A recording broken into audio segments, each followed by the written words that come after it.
siapa murid Yesus yang menulis Injil?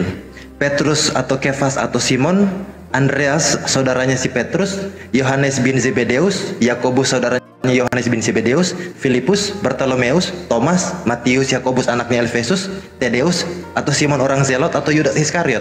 Siapa di antara 12 orang ini yang menulis Injil, Bang? Matius. Minta maaf, Bang, saya punya data sekarang dari United Bible Society bahwa bukan Matius murid Yesus yang penulis Injil Matius. Iya. Jadi Injil Markus. Ini menurut United Bible Society. Sumber penulisan Alkitab di seluruh dunia, barometernya adalah terjemahan dari United Bible Society. Entah lembaga Alkitab Indonesia yang di Salemba, begitupun Lentera Bangsa, begitupun Alkitab lain dalam bahasa daerah, semua apapun bahasa semua bersumber dari United Bible Society. Itu barometer terjemahan pertama. United Bible Society mengatakan bahwa Injil tertua adalah Markus. Siapa penulis Markus? Yang jelas bukan murid Yesus. Ada 9 kemungkinan di sana. Kemungkinan pertama, kemungkinan kedua, kemungkinan ketiga, kemungkinan paling kuat dia adalah murid dari Petrus yang namanya Yohanes Markus. Itu kemungkinan paling kuat. Tetapi belum bisa dipastikan bahwa yang menulis itu adalah Yohanes Markus. Tetapi kemungkinan terkuat adalah Markus. Namanya Yohanes Markus, murid dari Petrus. Dan penulis Matius dan juga penulis Lukas adalah pembaca Injil Markus. Contohnya Abang Noah menulis Injil. Saya Stanley membaca Injilnya Abang dulu. Saya baca dulu Injilnya Abang, baru saya menulis Injil. Makanya jangan heran kalau ada persamaan di Injil kanonik, ada persamaan ke Lukas.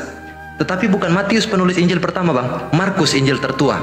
Penulis Matius entah siapapun namanya, begitupun penulis Lukas, dokter sahabatnya si Paulus ini, mereka ini baca dulu. Mereka ini baca dulu tulisan, mereka melakukan observasi. Membaca dulu Injil Markus, apa yang tertulis di sana. Nah, setelah membaca temuan-temuan yang mereka dapatkan dari tulisan Yohanes Markus tadi, dibuatlah tulisan yang namanya Injil Matius dan juga Lukas yang diklaim oleh bapak-bapak gereja, yang mana itu adalah Injil. Dan Yohanes adalah Injil yang terakhir. Bahkan banyak literasi yang mengatakan bahwa Injil Yohanes dalam penulisan banyak mengkopi kitab-kitab tulisan-tulisan bebas. Ada himno Platonis contohnya, pada mulanya adalah firman, firman itu bersama-sama dengan Allah dan firman itu dari Allah. Itu teks aslinya, diterjemahkan menjadi pada mulanya adalah firman, firman itu bersama-sama dengan Allah dan firman itu adalah Allah. Itu pertanyaannya, Yohanes 1 ayat 1 perkataan siapa? Perkataan Elohim? Jelas bukan. Perkataan Yeshua Masiah? Apalagi? Bukan. Tulisan siapa? Itu adalah narasi penulis. Sumbernya dari mana? Dari penyelidikan. Bahkan bukan lagi penyelidikan, dia mengambil dari himne Platonis. Seandainya Yohanes 1 ayat 1 ambilnya dari himne guru, bunyinya begini. Yohanes 1 ayat 1. Terpujilah wahai engkau ibu dan bapak guru, namamu akan selalu hidup di dalam sanubariku. Kurang lebih begitu bunyinya. Himne guru yang dipakai, seandainya himne guru yang dimasukkan. Tetapi dikopi dari Injil dari tulisan Pilo, dari Injil dari himne Platonis, maka bunyinya pada mulanya adalah logos bersama-sama dengan theos. Dan logos adalah theos. Kurang lebih seperti itu, Bang. Jadi kalau kita mau kaji lebih jauh, saya kebetulan punya literasinya, Bang. Saya punya buku-buku dari United Bible Society yang menjelaskan bahwa penulis Injil tidak ada satupun dari murid Yeshua Hamasiah. Silakan, Bang. Ini adalah buku pegangan para guru Kristen. Sebentar penerbitnya saya sampaikan di depan ya. Siapakah Yohanes Markus? Yohanes Markus ini adalah kemungkinan terbesar ini. Kemungkinan besar Petruslah yang membuat Markus atau Yohanes Markus yang tadi percaya kepada Yesus. Petrus menyebutnya Markus anakku. Dan 1 Petrus 5 ayat 13. Ya, dalam 1 Petrus 5:13. Terus di sini, Bang. Baik Matius maupun Lukas telah membaca Injil Markus untuk menulis Injil mereka. Jadi si Lukas dan juga si Matius, penulis Matius itu, mereka membaca dulu Injil ini. Injil ini Injil tertua. Ditulis tahun 60 sampai 70 Masehi. Lebih dahulu ditulis jadi Injil tertua. Ini menjadi landasan. Kalau saya Injil tertua itu, Bang, bentar. Iya. bentar bang. Setahu saya Injil tertua itu Injil Garima ya. Ya, ini dari sudut pandang 4 Injil kanonik saja bang. Kalau abang masukkan dia dalam kanonik ya mungkin kita bisa kaji lebih jauh, tapi kita bahas dulu yang masuk dalam kanonik Bible. 4 Injil kanonik itu bang, Matius, Markus, Lukas, dan Yohanes. Mungkin terframing bahwa Matius Injil pertama karena dia kan jadi pembukaan perjanjian baru. Matius 1 ayat 1, inilah silsilah Yesus Kristus anak Abraham dan lain-lain kan.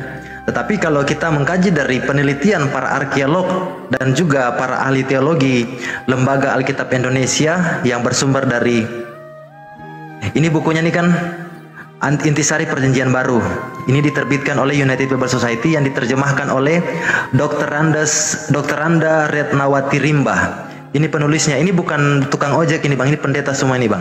Bukan penjual saraba mereka ini pendeta semua ini yang menulis ini bang. Jadi mereka ini mengkaji lebih jauh siapa penulis-penulis Injil. Nah, bukunya mereka ini diterjemahkan oleh Dr. Randa Retnawati Rimba. Jadi jelas di situ mana Injil tertua. Injil tertua adalah Markus. Dan Injil Yohanes, Injil yang paling muda, ditulis kurang lebih 100 tahun. Tadi berapa itu? Sebentar. Injil Yohanes. Ini menurut Lembaga Alkitab Indonesia bang ya, yang ditulis oleh para pendeta-pendeta ini bang. Bukan anak sekolah minggu, bukan juga yang mengklaim. Kan banyak itu bang di denom-denom menyatakan bahwa Markus itu murid Yesus, Matius itu murid Yesus, Lukas juga murid Yesus. Pertanyaannya literasinya dari mana? Tidak ada data satupun yang mengatakan bahwa penulis-penulis Injil ini adalah murid Yesus. Makanya saya kaji dari ini buku dari para pendeta. Buku-buku ini kalau orang sekolah teologi pasti punya bang, pasti. Tetapi tidak akan jujur di website-websitenya siapapun, Golgota apa, ministry tidak pernah memuat ini. Yang diklaim di sana adalah penulisnya adalah murid-murid Yesus. Nah, pertanyaannya murid Yesus yang mana? Sedangkan penulisan ini sudah jauh dari zamannya Yesus Kristus begitu bang. Kurang lebih sudah jauh, sudah sekitar 40 tahun lah. Jadi kurang lebih seperti itu. Nah, kalau pandangannya orang Kristen, wah Al-Quran terlalu jauh, 610 Masehi, wah itu pasti. Oke, kita tanggalkan dulu itu, kita kembali ke abad pertama. Biar fair kita pakai buku-buku yang ditulis sejamannya. Kalau mungkin tidak fair jika abang bernarasi bahwa wah Al-Quran itu turunnya kan 600 tahun setelah Yesus Masih diangkat ke langit. Oke, kalau begitu. Biar fair kita pakai pandangan-pandangan orang abad pertama. Apa iya dari 100 orang pada saat itu mau mengaku Yesus disalib? Tidak bang, tidak semua orang mengaku Yesus disalib. Terjadi perdebatan besar. Tetapi sekali lagi, pengaruh kekristenan Helenisme untuk mendukung doktrin apa? Doktrin paganisme untuk adanya konsep penebusan.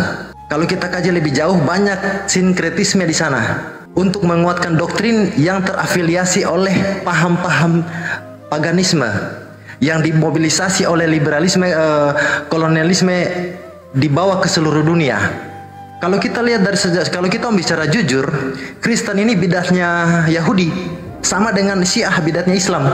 Kristen itu bidatnya Yahudi, hanya menangnya kekristenan, dia di kekuatan politik supportnya luar biasa, sampai pandangan ini bisa menyebar ke seluruh penjuru bumi. Kekuatan dari Eropa di mana-mana, kekuatan Romawi dan lain-lain, kolonialisme. Dan sampai detik ini pun Eropa masih berkuasa. Makanya agama itu bisa dibawa ke mana-mana ke seluruh dunia dengan perahu gold and gospel. Itu dijadikan perahu untuk membawa ajaran-ajaran ini. Tetapi kalau kita lihat dari sudut pandang jujur, kenapa umat Yahudi hanya tinggal 15 juta pemeluknya di dunia? Mereka kalah dari Kristen.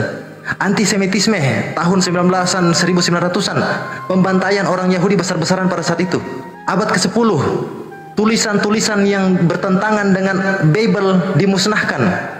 Jangankan Al-Quran, pandangan geografis, astronomis, sosiologis, antropologis, apapun pandangan-pandangan yang bertentangan dengan Alkitab atau Bible dimusnahkan. Itu terjadi di abad 10 sampai abad 15. Disebut dengan masa gelap. Masa-masa di mana Katolik sangat radikal, sangat keras. Akhirnya terjadi pergerakan Lutheran dan juga Calvinis untuk menentang ajaran-ajaran itu. Revolusi lah, reformasi lah, untuk reformasi dalam internal gereja. Tapi alhamdulillah sampai detik ini, sampai hari ini tanggal sekian jam sekian, Al-Quranul Karim masih utuh. 114 surah, 30 juz dari Al-Fatihah sampai Anas, 6.600 sekian ayat masih utuh. Itu mujizat yang luar biasa. Jangankan banyak-banyak, saya cukup satu Al-Fatihah saya hafal. Bang Zuma luar biasa, beliau mungkin bisa hafal 30 juz, begitupun teman-teman muslim yang lain. Sampai dunia kiamat pun Al-Quran akan tetap ada, selama kita masih menghafalkan itu. Berapa kali pemusnahan Al-Quran dicoba untuk dimusnahkan. Terjadi kanonisasi untuk Al-Quran di tahun 1920-an di Mesir. Tetapi apa isinya diganti? Tidak. Hanya susunan-susunannya. Kalau saya baca literasi muslim, tidak ada satupun yang diganti atau dirubah dalam firman Allah yang tertulis dalam Al-Quran. Tetapi susunan-susunan juz dan lain-lain itu yang diurutkan di sana. Tidak mengganti esensi dari isinya. Seperti yang terjadi di kekristenan. Dengan berfondasi perjanjian lama, Torah, Nefiim, Ketufim, dijadikan fondasi keimanan. Bayangkan saja Kristen tanpa perjanjian lama. Apa kekuatannya Kristen tanpa perjanjian lama? Saya pun bisa klaim saya Mesias. Saya pakai aja Injil perjanjian lama, saya pinjam. Saya klaim, toh Yahudi tidak marah. Marah pun tidak ada gunanya. Buktinya 15 juta orang Yahudi protes kepada kekristenan. Sampai sekarang Kristen masih fine-fine saja pakai perjanjian lama. Pertanyaannya, apa kekuatan Kristen tanpa perjanjian lama? Tanpa Torah, Nefiim, dan juga Ketufim. Untuk menguatkan nubuatannya. Silakan Bang.